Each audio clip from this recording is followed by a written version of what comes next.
El último nombre en esta lista podría sorprenderte, y si el Papa Leo lo lleva a cabo, podría romper siglos de tradición en un solo movimiento.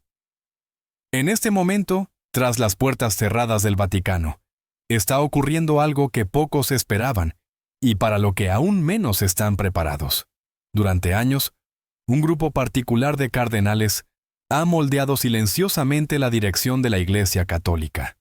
Han estado en el centro del poder, guiando la doctrina e influyendo en decisiones que se sienten en todos los continentes. Pero con la llegada del Papa León XIV al cargo más alto, todo podría estar a punto de cambiar. Y no solo en formas pequeñas o simbólicas.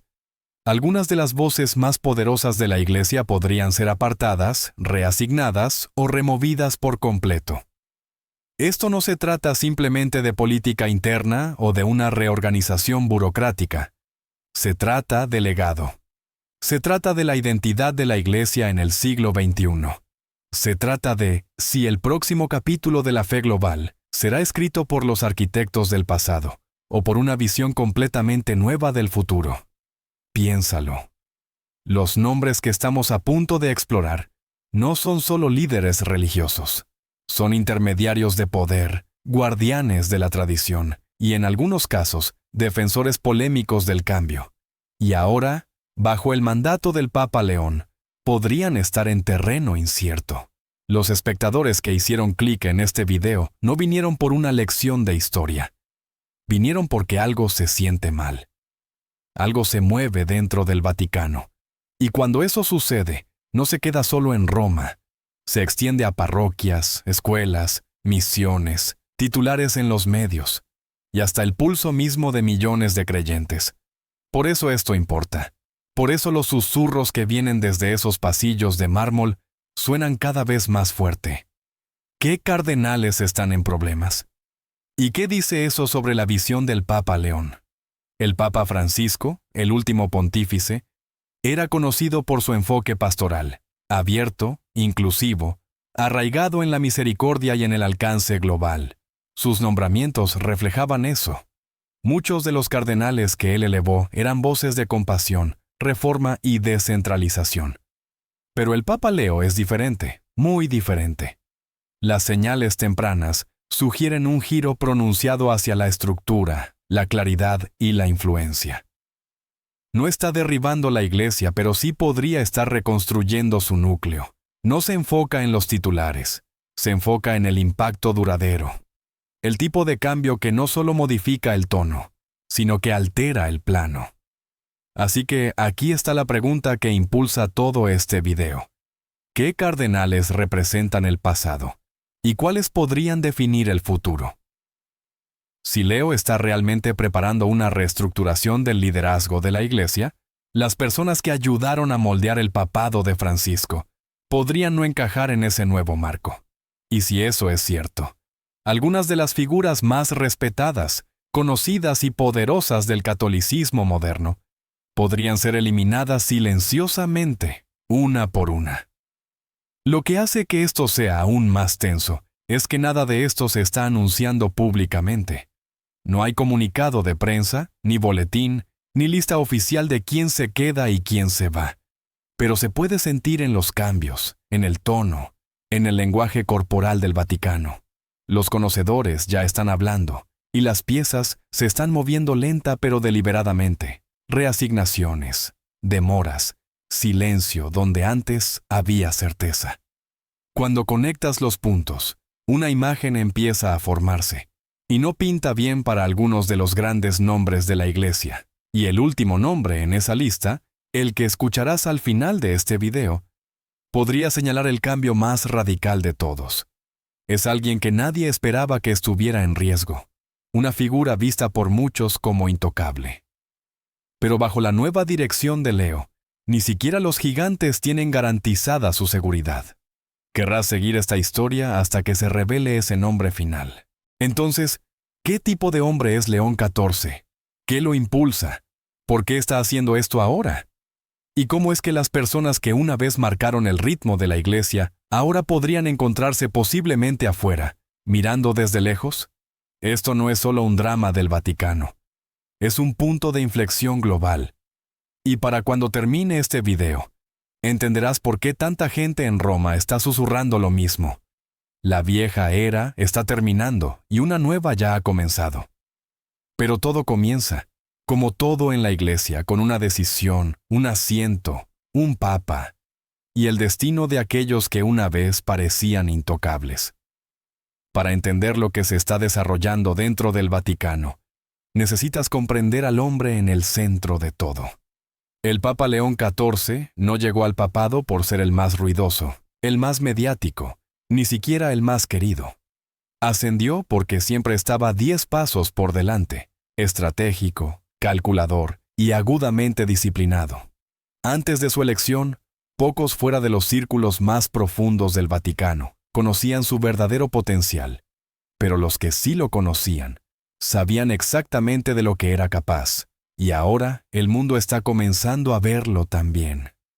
León XIV no fue moldeado por el populismo, no fue formado por el tono emocional que definió gran parte del papado de Francisco. Mientras Francisco se inclinaba por la misericordia, la inclusión y el abrazo pastoral a los márgenes, Leo se inclina hacia la estructura, la coherencia y la autoridad silenciosa. No es frío, pero sí deliberado. Cree en construir una iglesia que no solo consuele, sino que sea clara. No solo compasiva, sino consistente. Sus escritos, densos pero exactos, reflejan un profundo respeto por la teología escolástica y la tradición centenaria. Para Leo, la doctrina no es una sugerencia, es la base. Y las bases no están hechas para ser blandas. Eso no significa que esté atrapado en el pasado. De hecho, León XIV puede ser uno de los papas más visionarios que ha visto la Iglesia en años. Pero su idea de progreso no significa ser más ruidoso, más relajado o más flexible. Significa estar más fortificado. Significa ser efectivo. Él ve un mundo donde la Iglesia se ha centrado demasiado en el mensaje superficial y no lo suficiente en la sustancia espiritual. Su misión no es abrir todas las puertas. Es asegurarse de que las paredes aún sean lo suficientemente fuertes para sostenerse cuando lleguen las tormentas. Y eso comienza con el liderazgo. Bajo el Papa Francisco, los cardenales a menudo eran elegidos por su capacidad para llegar al pueblo, para hablar con suavidad, para pastorear ampliamente, para llevar a la Iglesia al diálogo con el mundo exterior. Fue una época marcada por el alcance y la reforma, a veces a costa de la consistencia interna. León XIV ve eso como una posible debilidad. No le interesa la popularidad, le interesa la permanencia.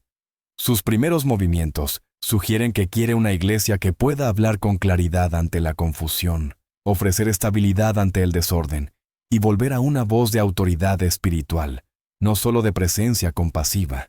No es que no respete lo que vino antes que él. Todo lo contrario.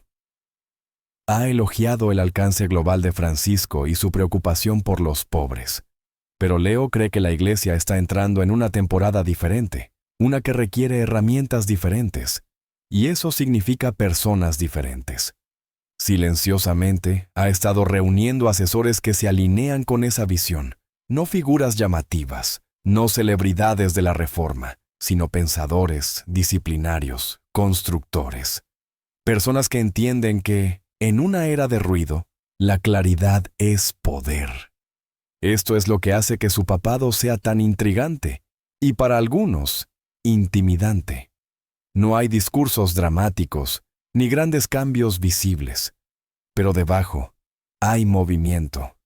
Cambios calculados en el tono, el reordenamiento de la influencia. No está tratando de deshacer el trabajo de Francisco, simplemente está redirigiendo el flujo de energía, de la expresión exterior hacia la fuerza interior, de la reacción hacia la reforma. Y eso comienza con quien se sienta más cerca de él. Porque cuando se trata de los cardenales, León XIV no está jugando a lo seguro. Su círculo más cercano no se parecerá en nada al de sus predecesores. Ahí es donde viene la tensión. Por eso el Vaticano parece estar conteniendo el aliento. Los nombres más poderosos bajo Francisco, hombres que definieron eras completas de política eclesial, teología y diplomacia, podrían ahora estar en terreno inestable, no porque hayan fallado, sino porque ya no encajan con esta nueva visión de autoridad y orden. Y Leo, siempre estratégico, no se espera que haga estos cambios en voz alta. Llegarán gradualmente, en silencio. Pero una vez que comiencen, serán irreversibles. ¿Qué significa esto para los cardenales que ya están en su lugar? Algunos se adaptarán, otros resistirán. Otros podrían encontrarse suavemente reasignados, trasladados a roles más silenciosos, diócesis lejanas o títulos simbólicos. Unos pocos podrían incluso ser promovidos, por lealtad o por necesidad. Pero para muchos, el mensaje ya está escrito en la pared. La iglesia de Leo no se construirá sobre resonancias emocionales. Se construirá sobre coherencia doctrinal. Y cualquiera que no encaje en esa base puede no formar parte de la estructura por mucho tiempo. Ahora el escenario está listo. La filosofía está clara. Y las apuestas están subiendo. Porque a continuación, dirigimos nuestra atención a los hombres que podrían verse pronto atrapados en esta reorganización del poder. Uno por uno, sus nombres tienen peso. Pero ese peso podría ya no ser suficiente, y el primero en sentir el cambio. Un cardenal cuyo legado espiritual está arraigado en la humildad, pero cuyo futuro bajo León XIV podría estarse desvaneciendo silenciosamente. Para entender realmente por qué esto importa, por qué la reorganización de unos pocos funcionarios del Vaticano podría repercutir en todo el mundo, necesitas entender lo que realmente es un cardenal. No en el sentido abstracto o ceremonial, sino en la forma operativa real en la que fluye el poder dentro de la Iglesia Católica. Porque una vez que veas cómo funcionan realmente los cardenales, te darás cuenta de que no son solo asesores espirituales, son los arquitectos de la influencia, los que no solo guían la fe, sino que moldean el futuro. Oficialmente, los cardenales son los colaboradores más cercanos del Papa. Son nombrados para ayudar a gobernar la Iglesia, asesorar al Santo Padre y tal vez lo más famoso, elegir al próximo Papa cuando llegue el momento. Esa última parte es importante, porque quien hoy lleva el rojo podría ser quien elija, o incluso se convierta en, el próximo hombre de blanco. Eso por sí solo convierte a cada cardenal en un punto de inflexión potencial para la trayectoria de la Iglesia. Pero eso es solo la superficie. Debajo de las túnicas rojas y los títulos ceremoniales, hay algo mucho más intrincado. Un entramado oculto de departamentos, responsabilidades, rivalidades y alcance. Cada cardenal no es solo una figura representativa. La mayoría dirige poderosos dicasterios vaticanos, esencialmente ministerios dentro de la curia romana. Uno supervisa la evangelización global, otro maneja la doctrina, otros se ocupan de la vida familiar, la liturgia, la educación o el proceso de canonización. Estos no son solo trabajos burocráticos, son cargos que deciden qué enseña la Iglesia, cómo se gobierna y cómo es percibida por más de 1.000 millones de personas en todo el mundo. Algunos cardenales tienen roles ruidosos, hacen titulares, dan discursos, moldean la teología pública. Otros operan en silencio, manejando una autoridad administrativa que nunca ve una cámara. Pero ambas categorías son poderosas. Porque en el Vaticano, el poder no siempre se trata de visibilidad, se trata de acceso, se trata de influencia. Se trata de cuán cerca estás del Papa y cuántas puertas puede abrir o cerrar tu voz dentro de esos muros de mármol. Ahí es donde está la historia real. Está lo que la gente ve, las homilías públicas, los comunicados de prensa, los gestos ceremoniales. Ese es el poder visible. Pero debajo de eso hay un mundo de poder invisible. El tipo que determina quién es nombrado dónde. ¿Qué voces se escuchan en el próximo sínodo? ¿Qué tipo de teología llega a los documentos oficiales? O incluso a quién empieza a citar más seguido la prensa. Ese poder es silencioso, deliberado y, a menudo, mucho más trascendental que el ruido superficial. Y cuando un papa empieza a cambiar esa estructura de poder, incluso si es solo un cardenal a la vez, no es simplemente una reorganización interna. Es un mensaje, una señal. Un cambio en quién tiene derecho a moldear lo que será la Iglesia Católica. No solo durante los próximos meses, sino por generaciones. Por eso estas posibles remociones, reasignaciones o eliminaciones silenciosas se están observando tan de cerca.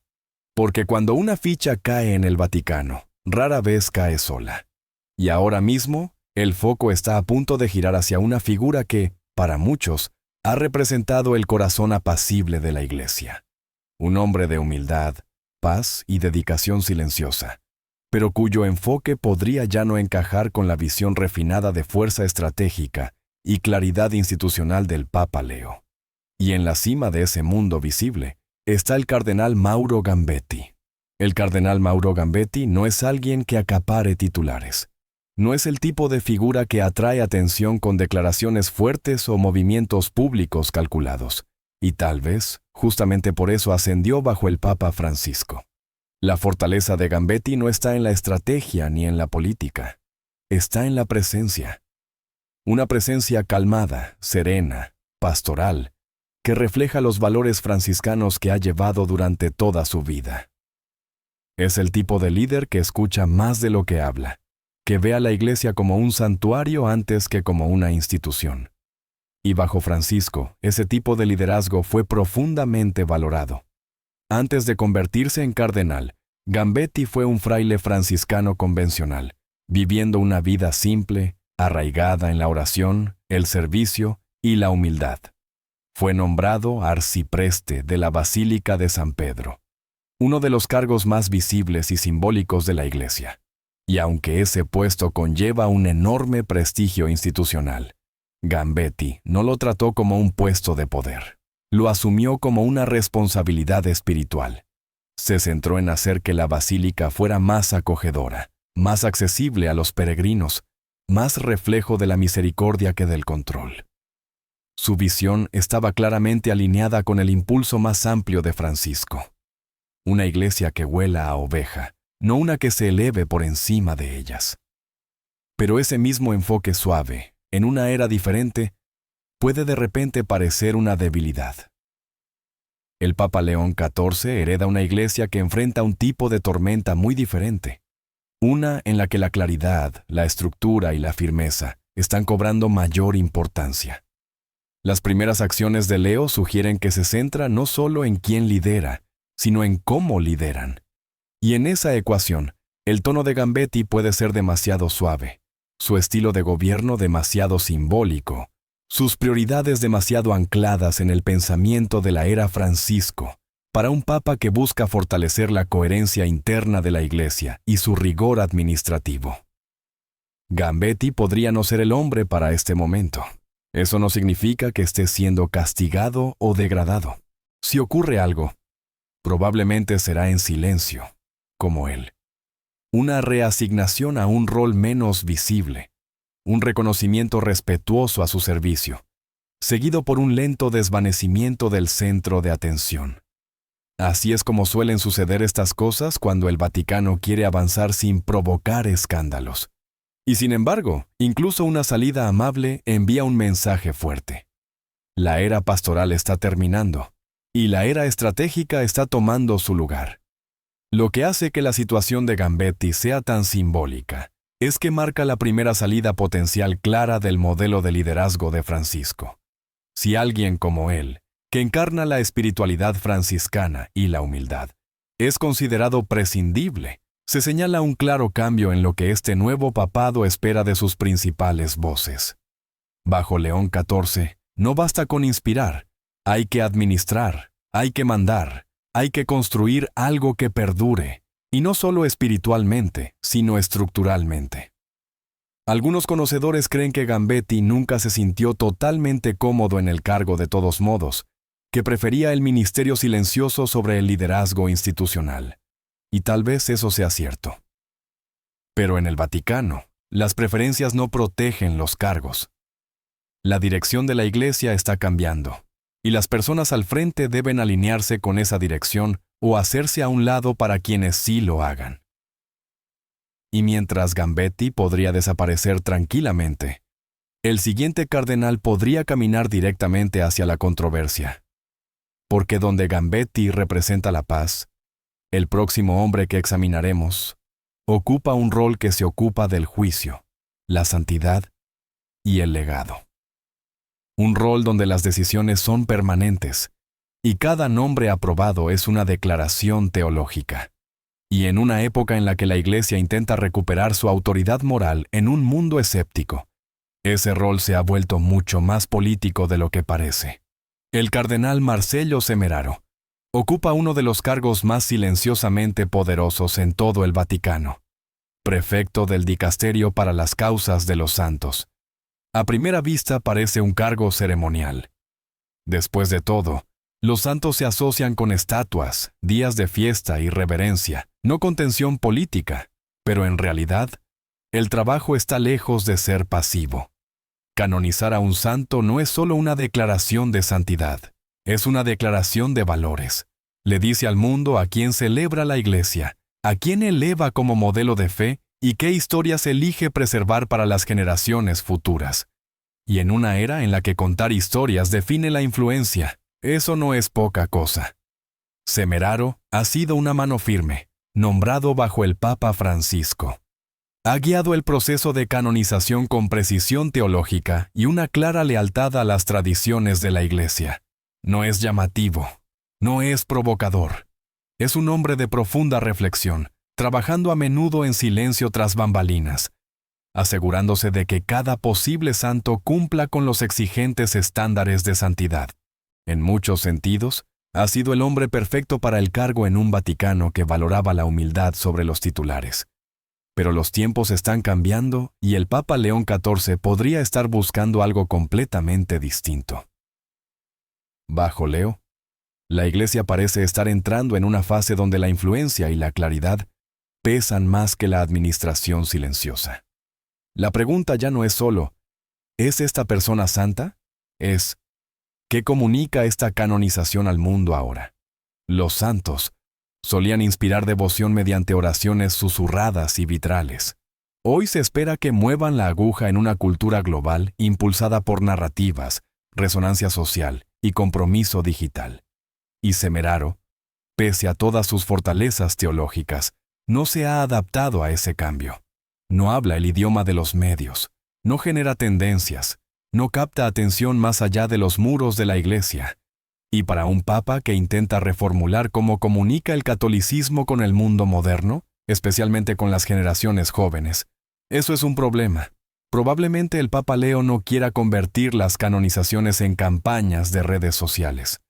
Pero sí parece creer que la Iglesia debe poder contar sus historias de una forma que corte a través del ruido.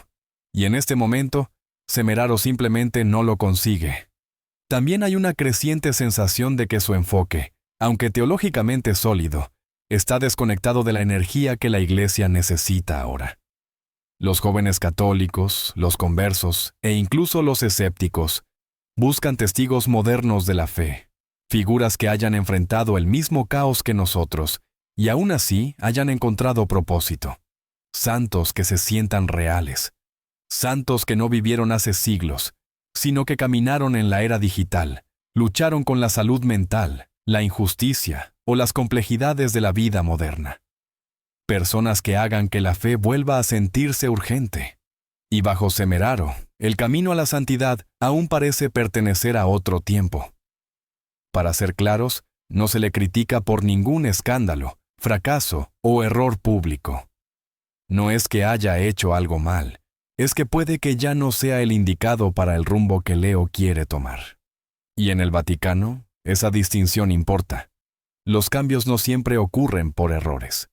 A veces llegan porque los vientos han cambiado y el barco necesita otra mano al timón.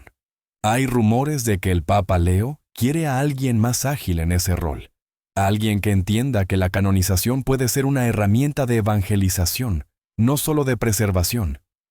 Una figura que pueda elevar santos cuyas historias resuenen a través de culturas, continentes y plataformas.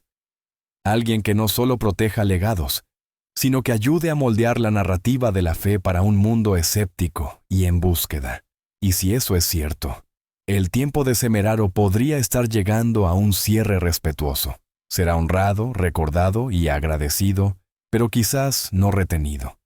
Pero donde Semeraro guarda silencio, el siguiente cardenal no puede evitar generar polémica, porque ahora pasamos de un hombre de calma y precisión a uno de constante controversia. Una figura cuya teología ha recibido tanto admiración como rechazo. Alguien que no solo da forma a la doctrina, sino que desafía sus límites. Y bajo el Papa León XIV, su posición podría ser la más vulnerable de todas. El cardenal Kevin Farrell ocupa uno de los cargos más críticos, aunque curiosamente pasados por alto, del Vaticano. Prefecto del Dicasterio para los laicos, la familia y la vida. Su trabajo consiste en ser el principal referente de la Iglesia para las vidas cotidianas de los católicos, especialmente los laicos, las familias y los jóvenes. Sobre el papel, eso debería situarlo en el centro de las conversaciones más urgentes de la Iglesia, y por un tiempo lo fue. Farrell era visto como un gestor eficaz, alguien que podía organizar, estandarizar y garantizar el buen funcionamiento de un dicasterio, que a menudo lucha por equilibrar tradición con relevancia contemporánea. Pero en los últimos años, la energía alrededor de su liderazgo ha empezado a desvanecerse. Lentamente, de forma sutil, ha ido creciendo la crítica, no por escándalos, sino por silencio. Mientras el mundo cambiaba rápidamente, mientras las familias redefinían estructuras, los jóvenes se alejaban de la religión y los laicos buscaban una participación más significativa. Farrell se mantuvo mayormente burocrático, medido, enfocado en procesos, y eso ha generado una percepción condenatoria. No está escuchando. Habla en comunicados, no en movimientos. Su trabajo es metódico, no motivacional, y eso se ha convertido en un problema serio.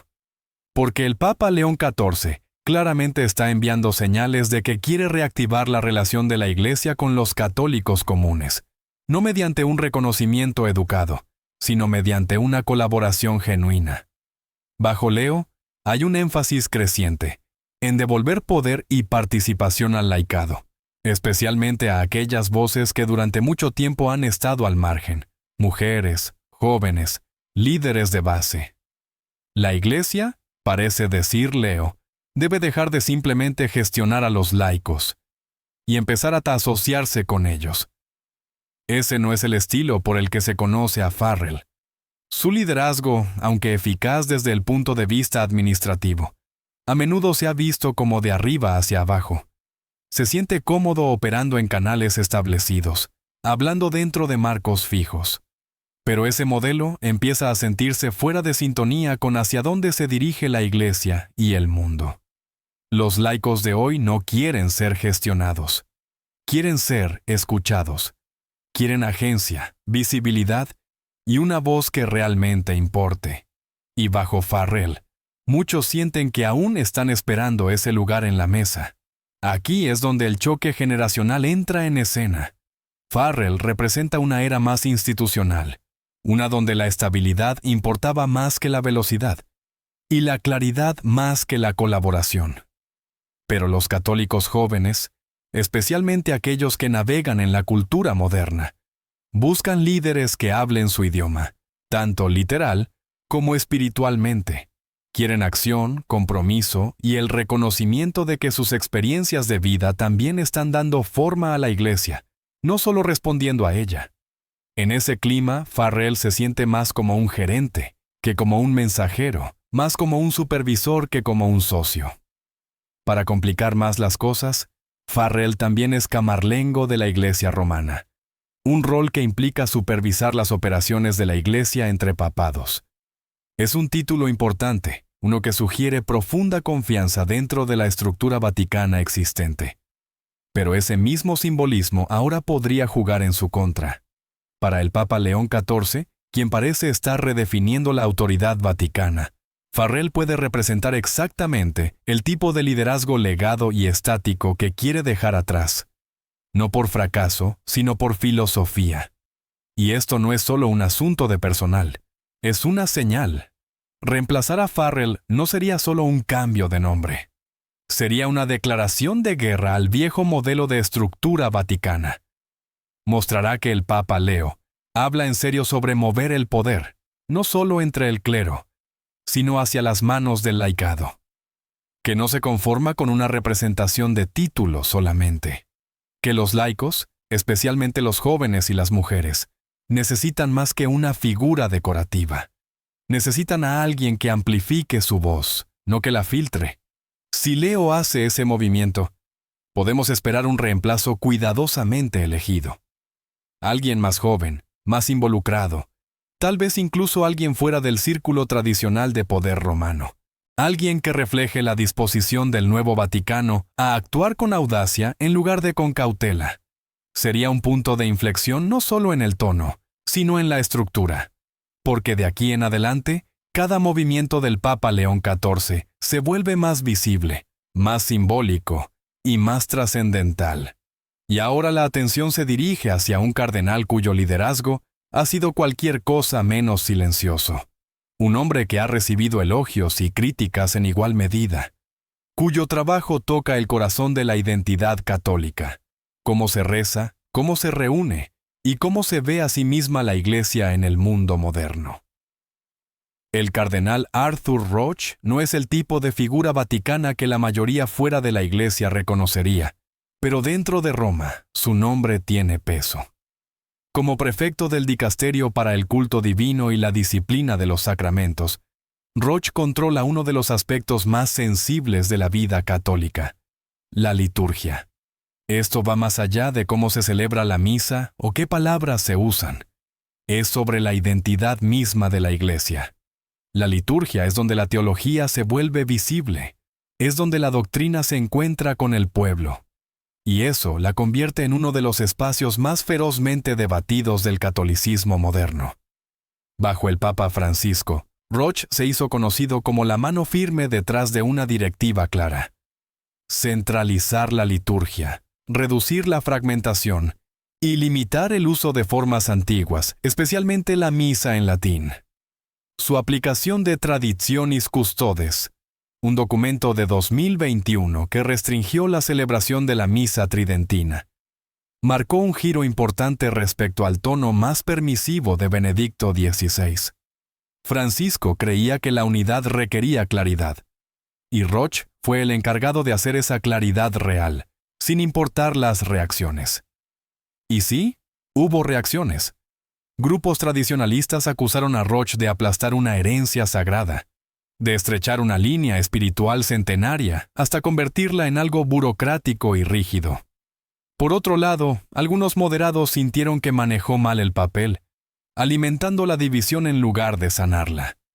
Los párrocos se encontraron atrapados entre la lealtad a Roma y la realidad de lo que sus comunidades necesitaban.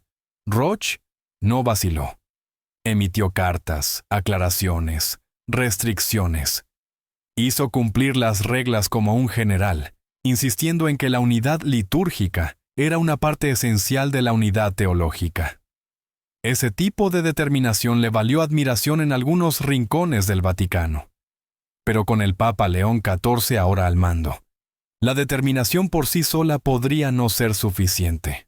Leo parece acercarse al liderazgo con una lente teológica más matizada, una que valora tanto la tradición como la sensibilidad pastoral.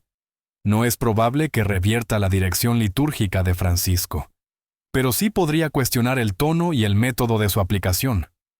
La unidad importa, sí, pero también importa escuchar. Y hasta ahora, el mandato de Roche no ha sido conocido por el diálogo. Ha sido conocido por las decisiones. El problema no es necesariamente lo que Roche cree. En muchos aspectos, sus puntos de vista se alinean con lo que probablemente valora Leo: reverencia, orden, claridad doctrinal. El asunto es cómo esos puntos de vista se han traducido en política. Leo podría estar buscando a alguien que pueda mantener la estructura sin provocar conflictos. Alguien que pueda preservar la dirección marcada por Francisco, pero aplicarla con un toque más ligero. No más suave, sino más estratégico. Menos rígido, más conciliador. Aquí es donde Roche se encuentra en una encrucijada. Él representa un momento de gobierno eclesiástico en el que era necesario reafirmar la autoridad, Pero el Papa Leo podría creer que es hora de volver a atraer, de recuperar a los fieles, no solo de mantener la línea. Y ese cambio requiere un tipo diferente de liderazgo, un tono diferente, un rostro diferente. Si Roch es reemplazado, señalaría más que un cambio en la política litúrgica. Le diría al mundo que el nuevo Vaticano valora no solo la aplicación de normas, sino también la empatía, que la unidad no se trata solo de reglas, sino de confianza. Y la confianza no puede imponerse, tiene que reconstruirse. Algunos conocedores creen que Leo ya tiene a alguien en mente, alguien que respete las reformas del Concilio Vaticano II, pero que esté dispuesto a escuchar las preocupaciones de los tradicionalistas, no para revertir el progreso, sino para asegurarse de que ese progreso no deje a nadie atrás. Si una voz así fuera elevada, podría comenzar un nuevo capítulo en la vida litúrgica de la Iglesia. Uno marcado menos por conflicto y más por cooperación cautelosa. El legado de Roch seguirá intacto. Hizo lo que se le pidió. Implementó reformas difíciles, pero a medida que el Papa Leo mira hacia el futuro, puede decidir que el tiempo de aplicar ha pasado y que ha llegado el tiempo de restaurar. Él aplicó las reglas como un general, pero Leo podría estar buscando a alguien que actúe más como un puente. Y eso nos lleva a la figura más controvertida de todas.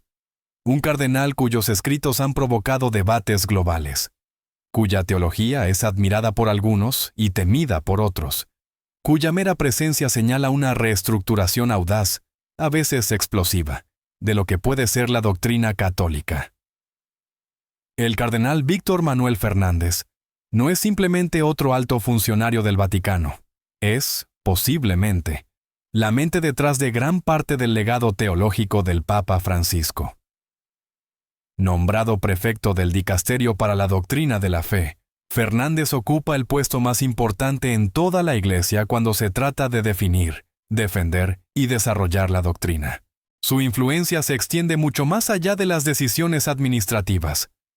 Ayuda a determinar qué enseña la Iglesia, cómo responde a los problemas modernos y dónde traza la línea entre la verdad eterna y la comprensión en evolución. Fue elegido personalmente por Francisco, no solo por su intelecto, sino por su visión. Los dos comparten una amistad profunda y una creencia común de que la doctrina debe ser pastoral, no punitiva. Fernández ha sostenido durante mucho tiempo que la enseñanza de la Iglesia debe hablarle a la vida real, no a ideales abstractos. Cree en involucrarse con la complejidad en lugar de evitarla. Sus escritos desafían las aplicaciones rígidas de la teología y abren la puerta a una comprensión más matizada, incluso compasiva, de la fe en el mundo moderno. Pero esa apertura ha tenido un precio. Desde su nombramiento, Fernández ha sido un pararrayos.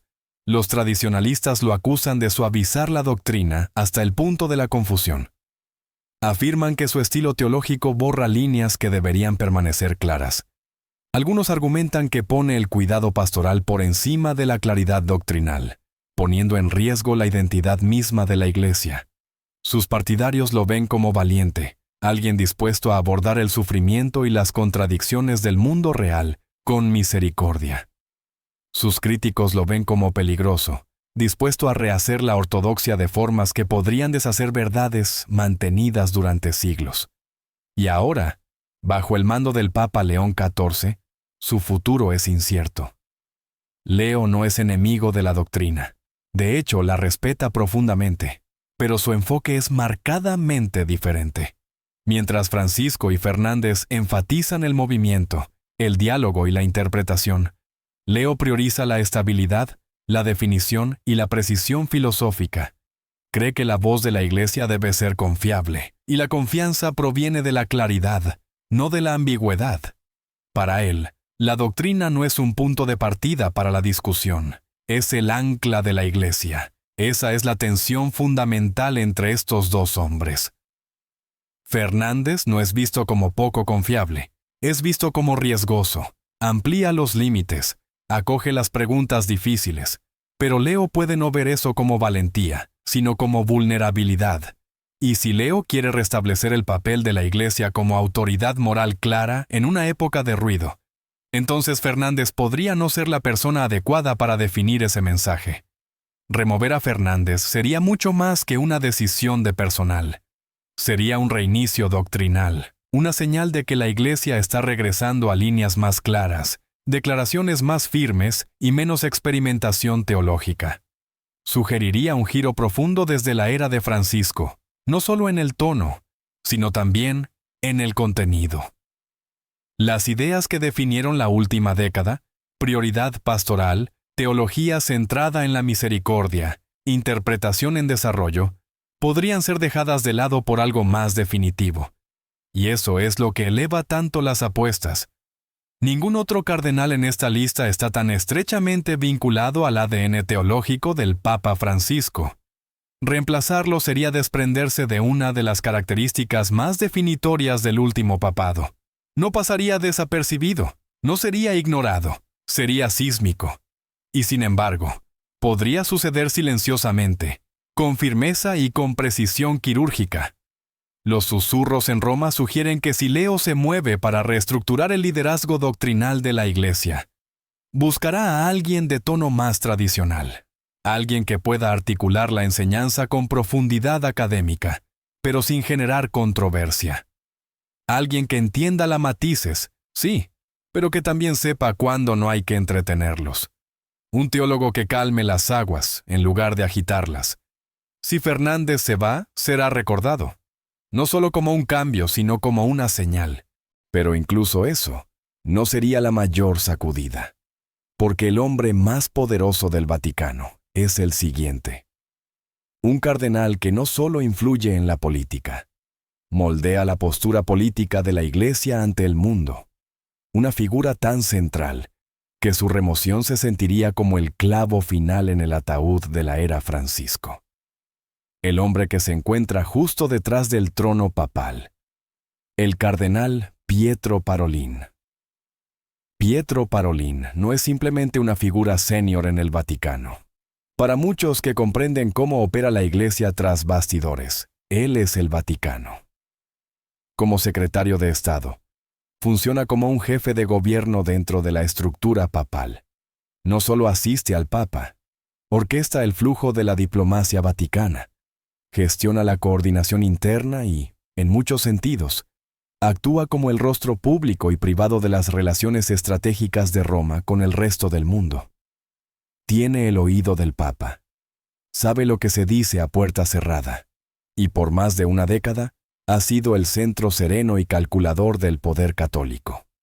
Pero el poder, el verdadero poder, viene con fecha de caducidad, y en el Vaticano del Papa León XIV, esa fecha podría estar acercándose más rápido de lo esperado. Parolin ascendió durante la era de Francisco, no por ser ruidoso o ideológico, sino por ser confiable.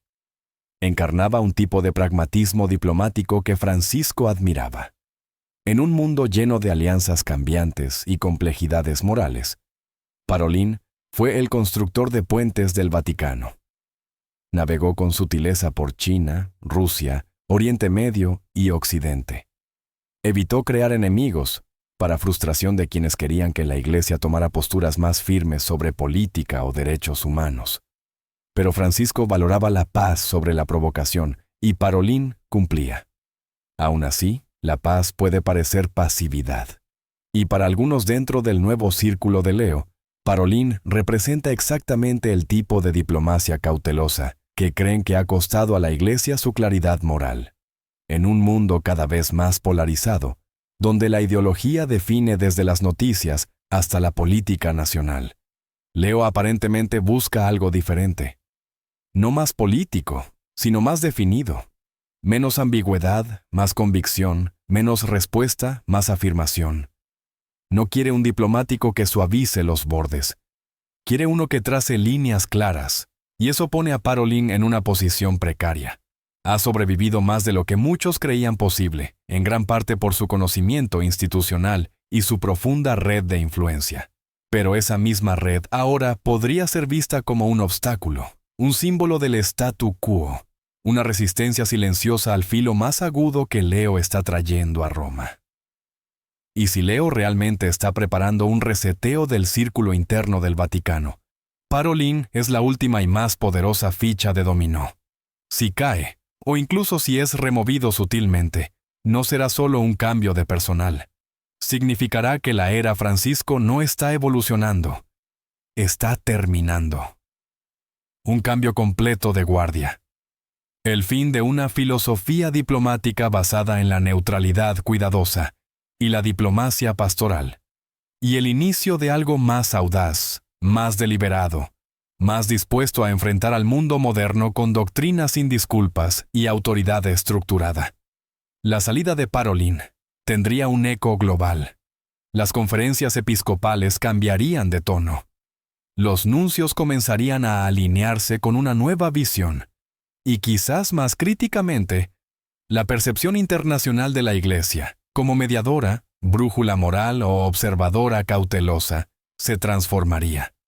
La Iglesia no estaría simplemente redefiniendo quién lidera, estaría redefiniendo cómo habla. Los posibles reemplazos de Leo ya están siendo nombrados en voz baja. Hombres con una fuerte columna teológica, posturas ideológicas claras y una disposición a reintroducir la firmeza moral en la diplomacia vaticana. Puede que no tengan la sutileza de Parolin, pero quizás ese sea precisamente el punto. Leo no busca preservar el tono, busca aclarar la verdad. Y aquí es donde golpea el peso emocional. Porque Parolin no es solo un funcionario del Vaticano. Para muchos, es el último vínculo estable con el legado de Francisco. Un legado de compasión, complejidad y poder silencioso. Si se rompe ese vínculo, entonces el mensaje será inconfundible. El Papa León no está heredando la Iglesia, está rehaciéndola. Si Parolin es apartado, no será una simple reorganización.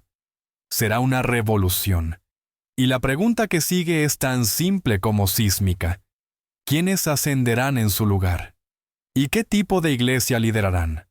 Porque esto no se trata solo de nuevos nombramientos. Se trata de una nueva dirección, un nuevo tipo de liderazgo, una nueva voz para 1.000 millones de personas en todo el mundo. Y lo que viene después decidirá si la iglesia se vuelve más fuerte, más firme, más centralizada, o si se fractura bajo el peso de su propia transformación. Esto es solo el comienzo. Si quieres saber a quién podría elegir el Papa León para reemplazarlos, y qué significa eso para el futuro de la fe, no te pierdas el próximo video. Saltártelo podría dejarte ciego ante lo que viene.